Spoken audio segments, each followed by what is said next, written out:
За партиите од Европскиот фронт е неприфатливо коалиција која освоила помал број пратенички места и помалку гласови на изборите да стане дел од владата. Лидерот на ДУИ Али Ахмети најави дека започнуваат битка за легитимитет. Ги анализираат сите правни можности. Управниот суд веќе закажа јавна расправа за денес попладне по нивната тужба против решението на Државната изборна комисија, односно одлуката да го одбие нивниот приговор како неоснован за прегласувањето во Ларце, со кое Европскиот фронт загуби еден пратеник, а Вреди доби плюс 1 мандат.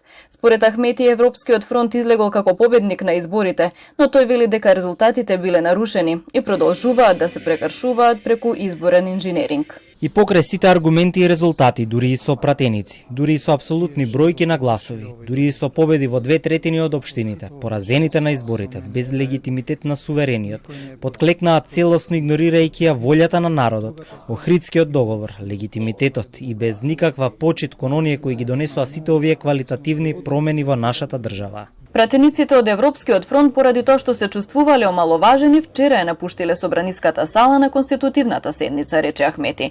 Тој повика да се почитуваат договорите кои се направени. Луѓето не прашуваат зошто гласаме кога некој друг одлучува за нашата волја и нашите определби. Граѓаните не прашуваат која е смислата на демократијата, кога не се почитува легитимитетот, кога одлучува најголемата македонска партија. Ова не враќа 2 децении назад кога не се почитуваше слободната волја на заедниците. Легитимноста е столбот на демократијата. Затоа ја почнуваме битката за почитување на Охридскиот договор.